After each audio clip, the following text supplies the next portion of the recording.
Welcome back to another reading vlog. This is going to be the ultimate romantasy reading vlog. We're going to be reading so much of it and for two different challenges. The first is going to be the Every Romantasy Challenge, which was created by Cassidy over on Covers with Cassidy. I do have a TBR that I will link for you guys down below, but I'm probably going to go off board just a little bit. No one's surprised. I have a very hard time. I love to make TBRs, but I don't like to stick to them.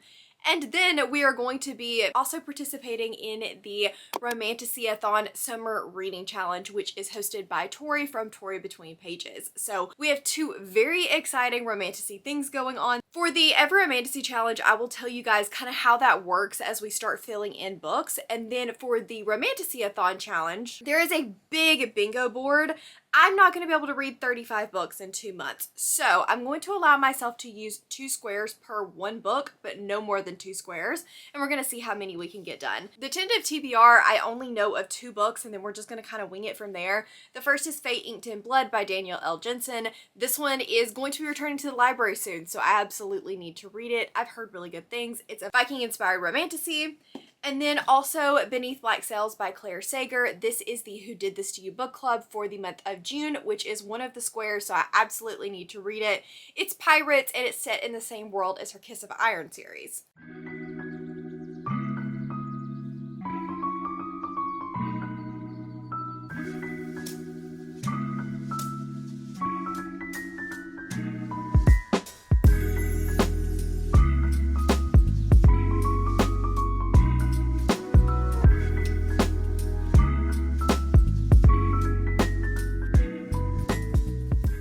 Outside reading A Fate Inked in Blood for a little while, and I've managed to get about 20% of the way into this. I'm enjoying it. Essentially, I think in this world you can be one of the God's children or God's chosen or God's descendants, however you want to put that, and from different gods, and they can give you magic, but those are the only people that have magic. So your average person does not have any magic. And she is gutting fish when her husband comes up and tells her that she's doing it wrong and is just kind of horrible to her. And a man comes out of the ocean when she throws a bunch of fish back in. It's like, why are you hitting me with a fish? And they have a little bit of banter. He goes off and she essentially goes back to her everyday activities. When one day more of these men from this clan, I don't know if they're actually considered Vikings, like they're not said to be Vikings, but essentially this is like a Norse Viking type world. They come and demand her hand because she is apparently one of the shield maidens that's going to help save the lands. And so she is sold away to this clan in order to become the head of the clan's other wife and fulfill this prophecy.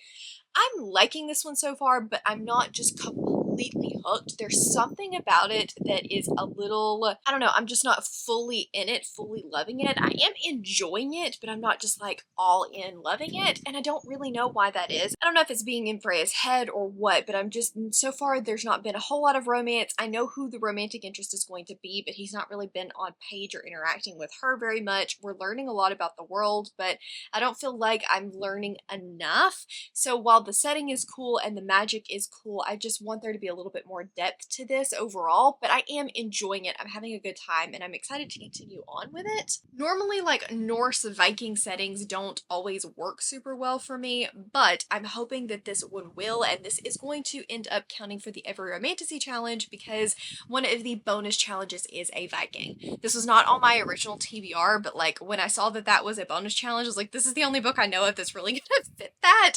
And so I am gonna squeeze this on to my main 10 somewhere, but I need to read a little bit more of it to figure out where it's gonna fit on the main 10 prompts, and then hopefully I'll be able to fit some of the micro tropes in there as well. But I'll update you guys on what it's gonna fit in for that once I'm finished with it, as well as what we're gonna be counting it for the Romantasy Challenge, but I need to continue reading it. The audiobook is good. I'm enjoying the audiobook as well. It is hella hot outside today. It's 94 degrees and I am sitting out here sweating a little bit. I've had the fan on, but I had to turn it off to talk to you guys. So Ollie is currently baking in the sun. I don't know why he's sitting in the direct sunlight and not the shade, because he's not a cat, contrary to his belief apparently. But I'm gonna see if I can get him inside and get him to drink some water before we all catch on fire. gonna ignore the fact that I look like I have a halo behind my head because I'm too lazy to move from this spot. I did finish Fadington Blood this morning on my way to work, and you guys, I really enjoyed this.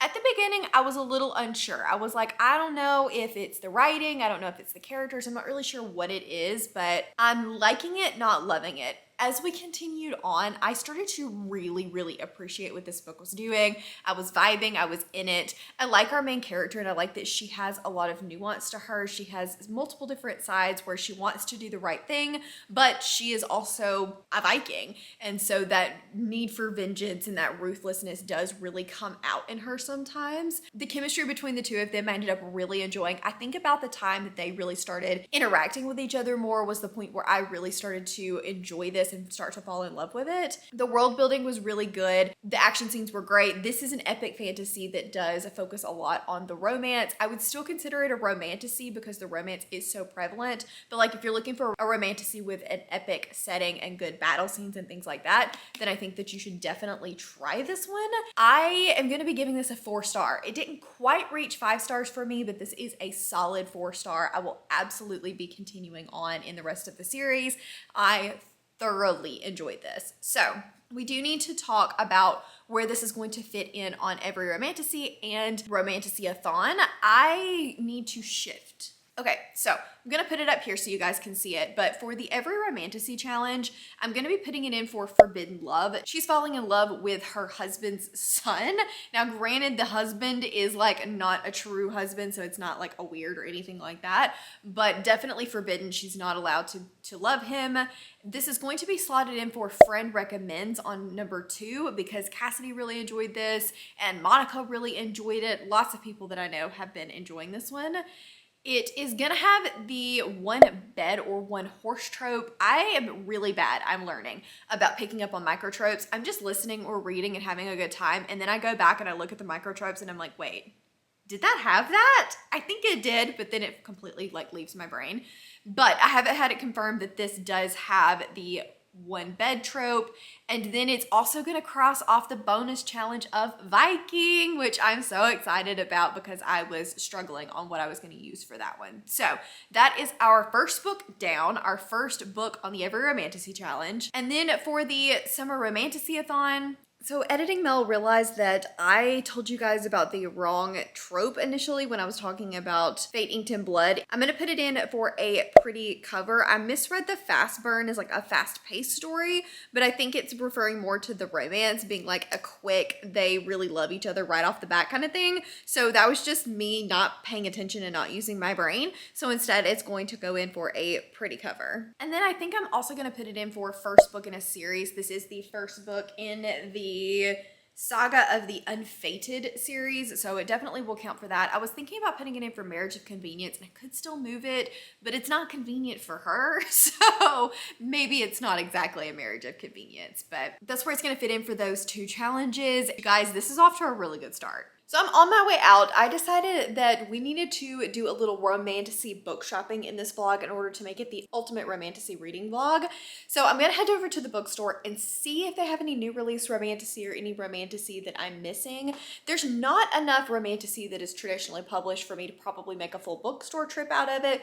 They're slowly starting to change that. Things are getting picked up, which is very exciting. But I'm gonna go see if there's anything that I missed, and then we may place a order online as well for some indie romantasy. I may ask for some suggestions on some things that you guys think that I should pick up because I need all of it all of the time. But before we head out to Barnes & Noble, I wanted to give you guys a quick update on the fact that I'm about 40% into To Bleed a Crystal Bloom, and I'm on the fence on this one. I'm not instantly like loving the characters or anything like that. This book is following Orlave, or I forget how you say her name, but basically she has been taken and rescued by this warden, this master of a castle, and stashed away in order to protect her from these beasts that roam the realm.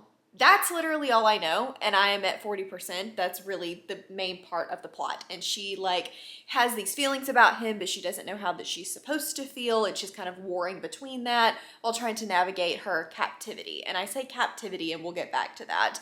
But even though the first chapter, the prologue of this, was really, really strong and I enjoyed it, I thought that it was unique. We had these beasts and this girl that survived this attack, but he is now going to save her. And then we flip many years later to when she is an adult and things just don't make sense anymore.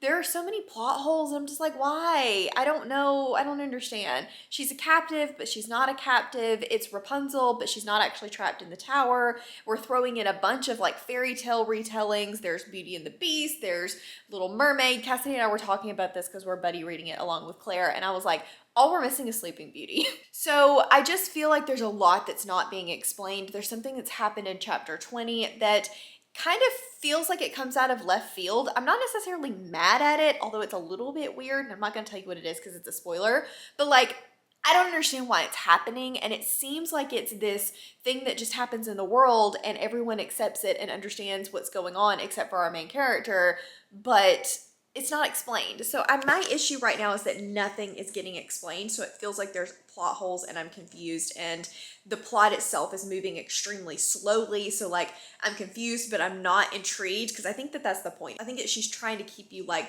on your toes and intrigued, but it's just feeling confusing instead because the plot is moving so slowly otherwise. I love a good captor-captive relationship. I was really rooting for a toxic relationship, but they really haven't been around each other a whole lot, and he seems to have the personality of a wet noodle at the moment, and so I'm just like, I need something to pull me in. I'm having a lot of issues with it, so hopefully I can come back to you guys here very soon, give you another update that's like, yes, I'm loving this, this is great, but at the moment, I'm just mostly confused.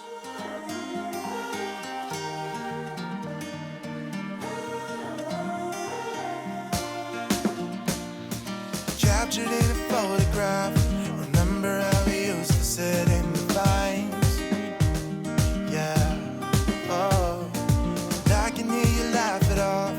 You always said mistakes I left in the past.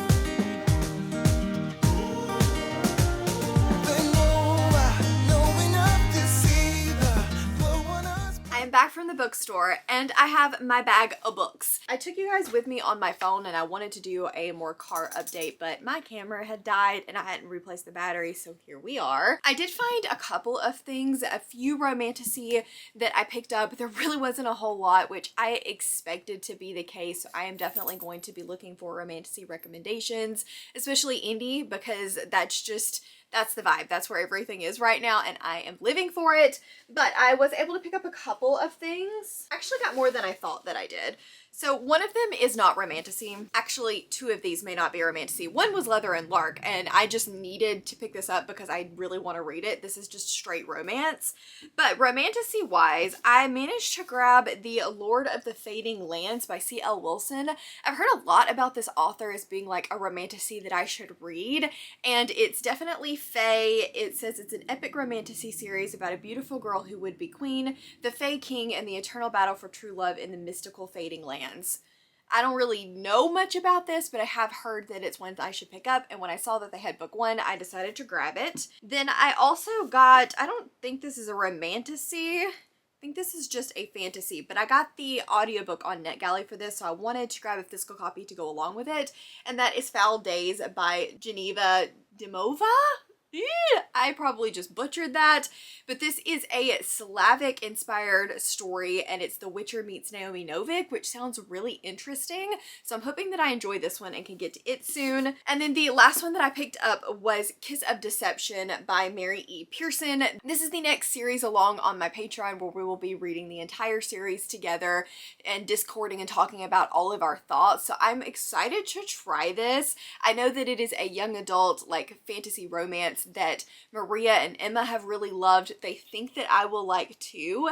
I don't know a ton about this. I used to own this whole series and I unhauled it a long time ago, but I think that it is about a girl that decides to flee away on her wedding day, and she steals some documents, and there is apparently a prince assassin that is sent to kill her. There are deceptions, obviously, Kiss of Deception, and I've heard some good things about it. So we'll see how it goes. I think I had a pretty good little book haul, and hopefully all of these turned out to be wins. So about 2 hours after I did my Barnes & Noble book haul with you guys, I got my FairyLoot FairyLoot romantasy package in the mail, which is perfect for this vlog. So we're gonna open that really quickly and just pretend like it was already in the book haul that we did earlier. Okay, so this one is the Rotten to the Core box. It's Nectar of the Wicked by Ella Fields. I don't really know a whole lot about this. I was actually going to skip this, but I couldn't remember if you got early access to things if you were not, like, if you were skipped. And I really wanted the When the Moon Hatched special edition, so I was like, just send it to me. Worst case scenario, if I don't like it after I read it, I can always put it on Pango so that somebody else will hopefully really enjoy it. I'm not sure how I feel about this cover. So this is the book, this is the cover. Character cover art to me can either be like a big win. Arcane did the most beautiful editions of Flames of Chaos. I love the character art on these, but I'm not sure that I love it on this one. I don't hate it, I don't dislike it, but there's something about the colors, I don't know. It's not my absolute favorite, but I do like it. This is the original cover, which is very different than this one. These are the edges. And then let's see, this is the in-paper character art, and then we have the foiled naked hardcover.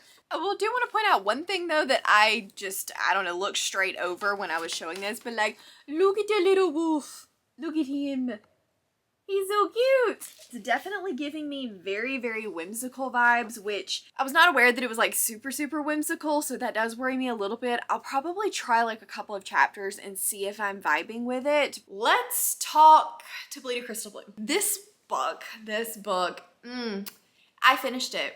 It was a struggle getting through that back half, and that's why I really did not update you guys very much, just because I didn't have a lot of nice things to say.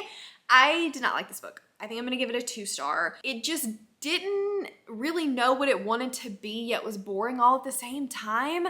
I felt like the explanations and why things happened never really fully got fleshed out. There were too many questions for too much of the book. The world building in When the Moon Hatched was almost too overdeveloped at times, and so I expected To Bleed a Crystal Bloom to also have some really good world building, especially with how like interesting that prologue was, but unfortunately it just lacked in that the entire time. We're apparently in a kingdom, and our male main character is supposed to be like a king or a warden of this place, and then there's some politics that come into play at some point, but I'm like, I didn't even really realize that we were truly in a kingdom and that there were other kingdoms out there and what we were trying to do. Like, it never translated well for me. Their relationship, I just never really bought into. They didn't spend enough time together, and when they were spending time together, I just never really loved it, and I didn't like being in her head. I found that she was just, I don't know, really boring to read from, and I hate to say that, but I just never like engaged in this book. It was never one of those that I was excited to pick back up. It was just like, I'm bored, do I have to pick this book back up? Which sucks, and I hate saying that, especially when I enjoyed When the Moon Hatched. I gave it a 4-star, so I was like sure this was gonna be a slam dunk because it was supposed to be darker than When the Moon Hatched. All of the tropes seemed like things that I would enjoy, but it missed the mark. So after a lot of deliberation, because I was afraid that this was not going to fit for every romantasy and that I was going to be on the struggle bus because it wasn't really forbidden love when everything was said and done, which is where I had originally had it slotted in for. But there's a moment where like she's kind of into this other guy, and there's question about whether or not she could be into him as more than a friend. So I have got permission from the creator of the challenge to count this as a 2+ love interest, which is one of the ones that I actually was not planning. Like, I was excited about the book that was in there, so we're just gonna have to maybe fit it in for something else. But it does fit the 2+ love interest. I am gonna be using it for a social media rec. I definitely see this one on Instagram all the time being recommended to me, but I don't recall there being any micro tropes that I could use for this one, and it's not going to fit any of the bonus challenges, but it does at least fit one of the top 10, so we're not wasting it. And then for the Summer Romantasy-a-thon challenge, we already had Water's Wrath slotted into a couple of these, so we're slowly starting to fill the board up. I'm gonna be using it for Fairy Tale because this is absolutely like Rapunzel, Little Mermaid-esque type story. And then I think I'm gonna slate it in for Touch Her and You Die. It definitely has that trope in it for sure, but I feel like it could fit other places because that is such an easy trope to fill. I really don't want to put it there. I'm questioning whether or not it can be considered a retelling because it kind of is a Rapunzel like inspired story. So I think it might be able to go in retelling, but I'm gonna look into that and think about that a little bit more. Either way, we got it to fit on both challenges. It was not a waste. I don't know who this is going to work for. Normally I'd be like, I think this will work for fans of this, this, and this, but I am kind of coming up a little bit blank on who I would recommend this to. I think that if you vibe with the writing style and you vibe being within her head, that you'll be fine for the whole book. But if you are struggling with her very flowery prose on top of the fact that being in our female main character's head is not the most engaging, then this is not going to work for you. So I think you'll know relatively quickly whether or not this is a book for you. But if it's a book for you, I know people love it, but it was not the book for me. It just wasn't. So it's time to move on. We're going to pick up something else. I am freshly showered, still on sprints, but I made some pretty good progress in Beneath Black Sails by Claire Sager. This is a pirate romantasy. It's set in a world where there are like people that are fae touched and they can have like powers, but they're mostly just humans and they have like one gift that they're able to do. But for the most part, everybody's just pretty normal, at least as of right now. We're following Vice and she is a pirate. She is very spunky and she has run away from home where she was Lady Vice, kind of shucked all of her responsibilities in order to be a pirate. And her gift is to be able to control the seas, at least a little bit. And then we also have Nye Blackwood, who is a pirate hunter, and he is after the notorious Vice. And they are forced to work together and they're going to be seeking a treasure that is long lost hidden. I love a good pirate treasure hunt story, at least I think I do. It's something that I want to love and something I want to explore more of, but I won't say that I've just read a ton of like solid good pirate stories, so I'm hoping that this one's gonna be it. I will say in the first 5 to 10%, I wasn't sure about it. There was something about, I don't know if it was the writing or if it was the fact that I was like picking it up, reading 10 pages, putting it back down, picking it up, reading 10 pages, putting it back down, and just that choppy, I was never really feeling like I was sinking into the story. So I think that was my fault. But once I got about 20% in, sat down on sprints and started reading for like 40 minutes at a time, I was like, okay, I'm liking this more. I think that right now Vice feels like a character that I like, but also a character that might be trying a little bit too hard for me. I really like her, but I don't know that it just feels the most genuine to me right now, and I'm hoping that that will settle in as her character continues to settle in and grows, because they do make a comment that she's like immature, but not in a young adult childish way, just immature, and that her character really is trying super hard but needs to settle into her own skin. So I'm excited to watch her settle into her own skin and come into herself while also still being the super spunky cutthroat character. I think if it's done well, I could absolutely love the progression in here. She and Nye's relationship is fun. They do have some pretty good banter and I'm liking their dynamics so far. I won't say that I'm just like in love with their chemistry, but I'm really enjoying it right now. Like I said, I'm excited to continue. This is set in the same world as her Kiss of Iron series. I read Kiss of Iron and liked it, but it was a little too Regency for me and a little too focused on the romance. I don't know, that one was not my favorite, but I would consider continuing on in the series. This one is set in the same world, follows characters that will very briefly overlap. I'm not going to tell you how they overlap, but very briefly overlap. And I'm not getting Regency vibes from this. This is Pirates. So I'm really enjoying the setting. I think it's a lot of fun. I think that the setting so far has been well fleshed out. And yeah, I've been talking for way too long, but I'm excited to continue on with it. We are still sprinting and I actually have baseball on for the first time in, I don't know how long. I don't know how personal I want to get here at the moment, but baseball was something that I used to really enjoy, something that I used to do with other people, and it's something that I just kind of lost my love for a little while. And so I've got the Braves on. I'm excited to sit down and have that on at least in the background while I'm reading, and I'm hoping I can make some pretty good progress in this book tonight.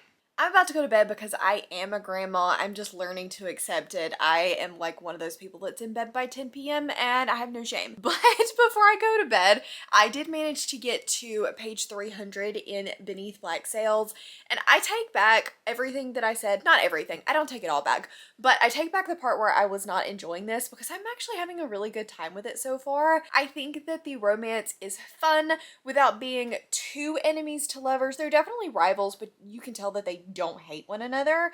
And I'm having fun with this dynamic. It's lighthearted, it's swashbuckling, and it doesn't take itself too seriously, and I'm having a good time with that. I think that it needs to have a little bit more treasure hunt. I was promised a treasure hunt, and I'm waiting on the treasure hunt, and I'm halfway through, and I still don't have a treasure hunt, but I'm assuming it's coming. I think that the beginning definitely is mostly just setting up their relationship and having you get to know them as a couple, and then hopefully the treasure hunt's going to come into play. It does concern me a little bit that we're focusing so much on the romance on the front end and not really the plot, when this is a very chunky 4-book series. Each book is like 500 or 600 pages long, so I'm like, okay, are we gonna completely go away from the romance at some point? Is the romance gonna get stale because it's been going on for so long?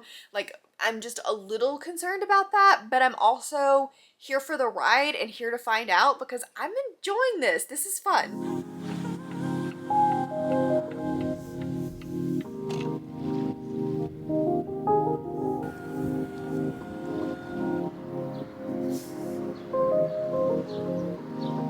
Can I get 2 of the Melon Burst Iced Energy? So I didn't bring my tripod, so we're gonna try to do this one-handed. I am a real booktuber.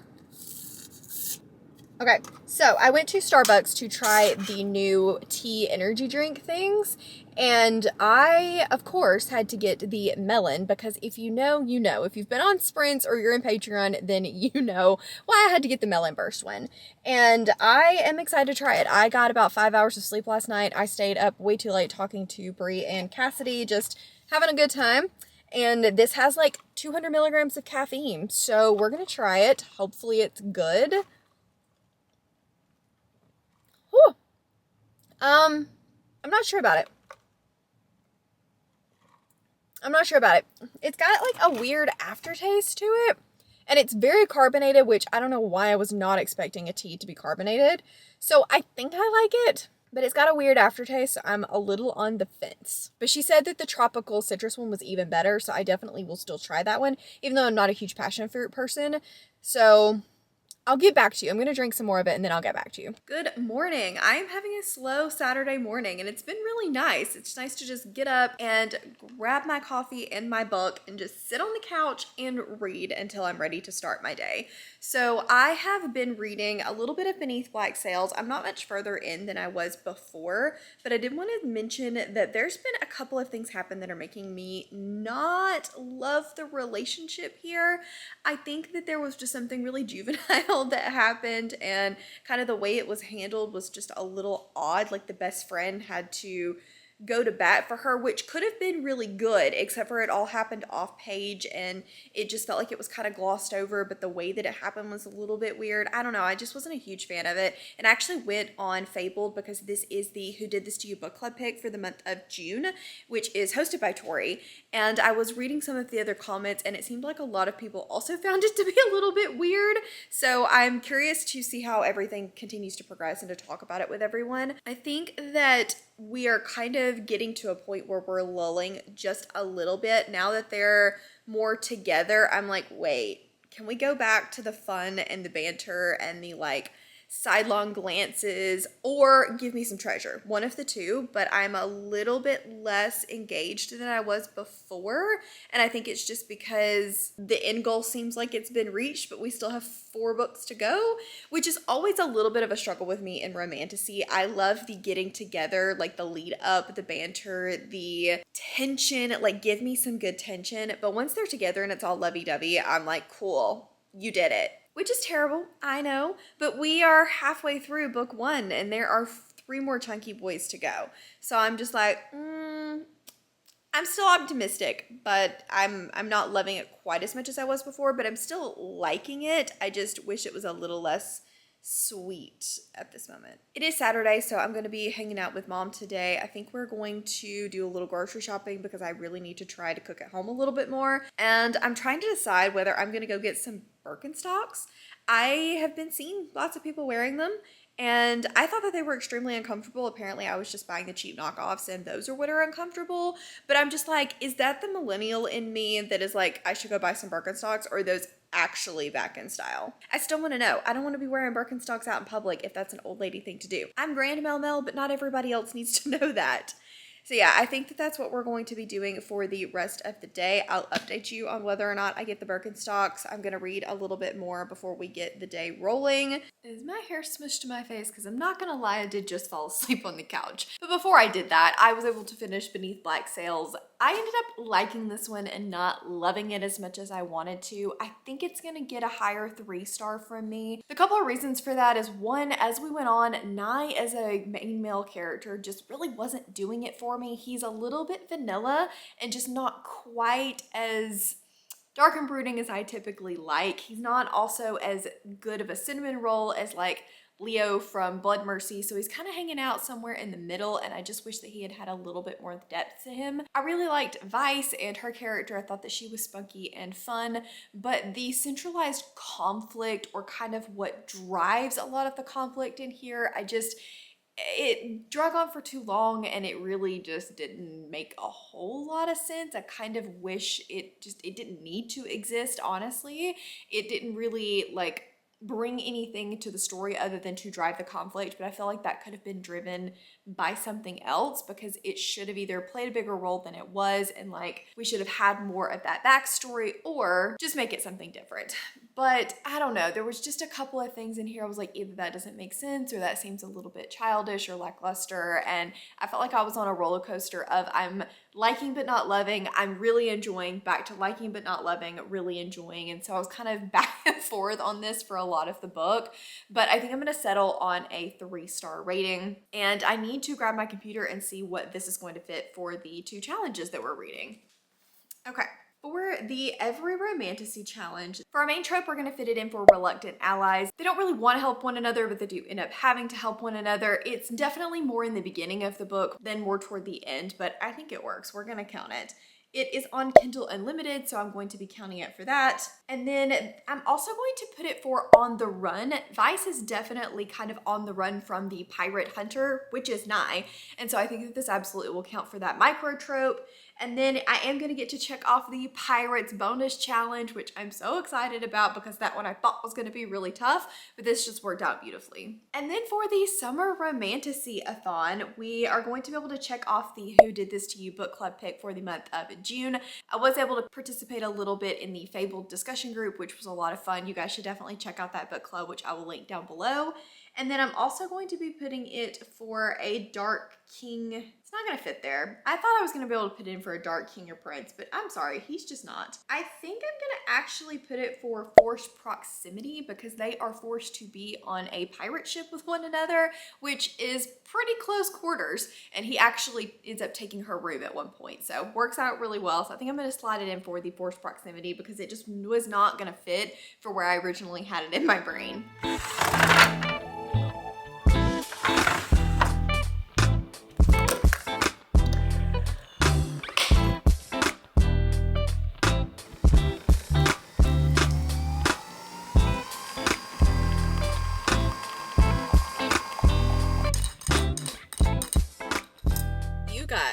I am on chapter 5 of House of Bane and Blood by Alexis L. Menard, and I'm obsessed.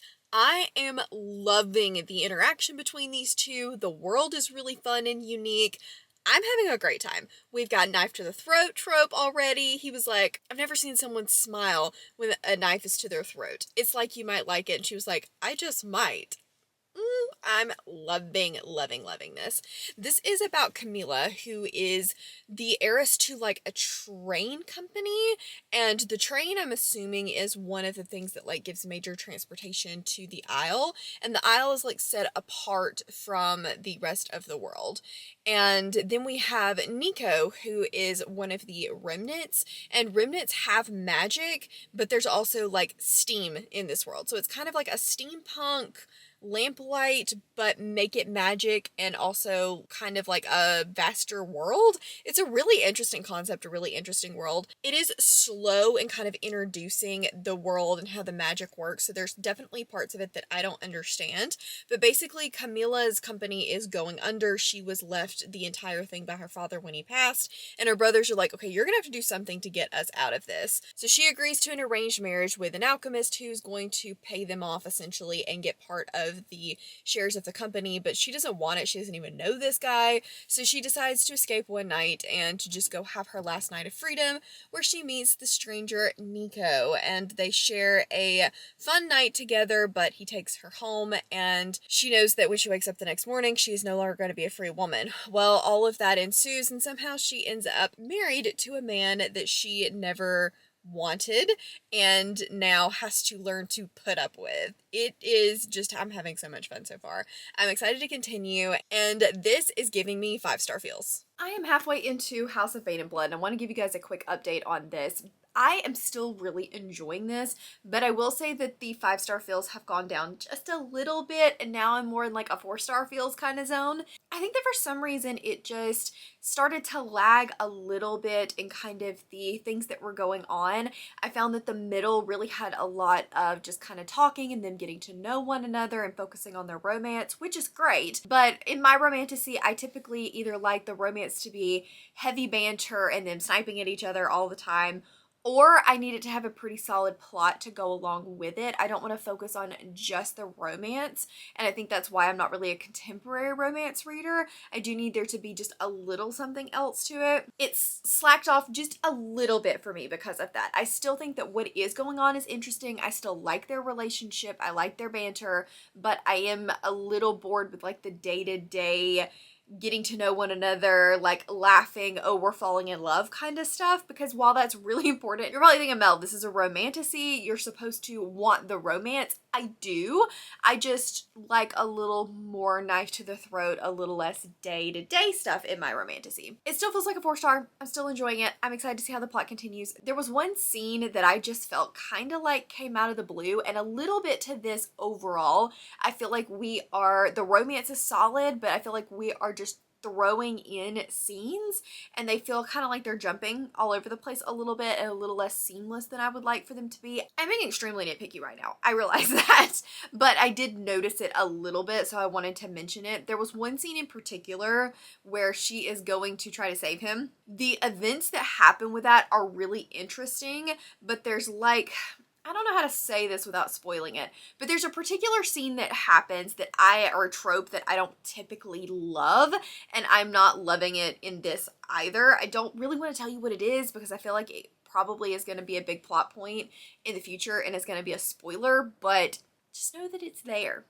Just know that it's there. And if you get there, you'll probably know what I'm talking about because it kind of feels like it's just dropped in. It doesn't really feel like we've been building up to that. There's definitely a mystery of who Camilla is a little bit in this, even though we know who she is. There's a little bit of a mystery as to that. I feel like I already know what that is. I don't feel like it's a super big mystery, but it's supposed to be. And I want that to be played up a little bit more. I want the missing remnants and that plot line to be played up a little bit more because I find it really interesting when it's going on, but we're kind of leaving it in the dust for the sake of them getting to know one another. I feel like I'm beating a dead horse at this point, but really enjoying it, excited to continue. I do think the audiobook is really good for this one as well, in case you were curious, and I want to see how it ends. Depending on how it ends, it could still go back up, and I definitely think that like book 2, depending on how it ends, could be a 5-star, but it really just depends on how that ending comes around. I have just been packing bookmarks for the last 2 hours or so. I have still got a long way to go, but if you guys missed it, today is Saturday and it was the announcement of Readathon, the Assassin Trials, which is a readathon that I host that's going to be going throughout the entire month of August. There are house teams and everyone will be competing using their star rating and a bracket in order to gain points and see who's going to be the King's Assassins. If you guys find that that is an interesting premise and you want to know more about it, all of that's going to be linked down in the description box for you. But I've been packing the bookmarks for the readathon. I adore these and I'm so glad that they've been so well received so far. You guys seem to really be liking them as well. I have been packing tons of sets and those are going pretty quick. If you want more information on that, it's all down in the description, but enough about the readathon. Let's move on to my final thoughts of the House of Bane and Blood. This one I think is going to get a 4-star from me. There were points of it that I really liked, but there was also a little bit of the plot that I found was kind of convoluted and wasn't as well fleshed out. I think that it got better toward the end. We got more answers, and I'm very excited to see how the second book continues, but I lost a little bit of my luster as we went on, and for similar reasons from the previous clip, but it never really got a ton better where I was like, yes, I get it. I know what we're going for here. I did get it in the end, but I just wish that it had been a little bit neater, things have been a little bit better explained. I don't really know what I'm saying here right now, but there was something about the plot overall that did not give me 5-star feels, but I still really enjoyed this. I will definitely be recommending this one for people that are looking for something set in a little bit of a different world, but still want the fantasy romance, romantasy feel, because a lot of times you can find stuff like this, but it feels like an urban fantasy romance. It feels different, like a paranormal romance. This is not. It feels like a romantasy to me, but it is definitely steampunk and a lot more of an urban setting, which I liked. I found the magic system to be really interesting, and I liked the plot. I just wish that it had been a little bit more fleshed out and a little bit bigger part of the story overall. But I love their relationship. There was a little bit of daddy kink in here. If that's something that really bothers you, just be aware of it. It was not very much. It was just offhandedly mentioned here or there, but it was there, and I was like, I could have probably done without that. But at the same time, it wasn't the worst. It was fine. It wasn't the worst. So I don't know what that says about me. Anyway, we're moving on. This is going to be the final book that I'm reading in this vlog for the Every Romantasy and Romantasy-a-thon challenge. So let's see what it's going to fit in for. Okay. So for the Every Romantasy challenge, this one is going to fit in for arranged marriage. They definitely have an arranged marriage. It's a marriage of convenience for sure. And then I am going to be using this as the spinner wheel prompt. If you guys remember my Every Romantasy TBR, you will see that this one I actually spun for. It was originally on the TBR. Look at me go, reading a book that was originally on my TBR, and it did win the spinner wheel. And then for the micro tropes, I'm going to be using it for knife to the throat. He explicitly puts a knife to her throat, and she kind of likes it. It's not really going to fit off any of the bonus challenges. I think that they are essentially fae, but they're never really described as that, and it's kind of implied that it's a similar type magic system, but because they could easily be like mages or whatever as well, I'm not going to be using it for any of the bonus challenges. And then quickly, what it's going to work for the Summer Romantasy-a-thon, obviously a book with a knife on the cover. There are several daggers that are like surrounding the snake. I don't know if that's going to focus. Yes. So definitely a book with the knife on the cover, and then Marriage of Convenience as well. It fits perfectly beautifully for both of those. So there you have it, guys. I hope you enjoyed this ultimate reading vlog, the ultimate romantasy vlog. I'm hoping to do another vlog similar to this where we're going to finish out the Every Romantasy challenge, see how many books we can get read for the Summer Romantasy-a-thon. But 8 books in this video might have made it a little bit long and you would have needed more popcorn. So thank you guys so much for hanging out. If you want to see more of my romantasy videos, I will leave the playlist up here for you guys. If you just want to let me know that you were here and hanging out, either leave me a knife emoji or a snake emoji for House of Bane and Blood. As always, links to my Patreon, Instagram, Twitter, and Goodreads, as well as all the Readathon information is down in the description box below.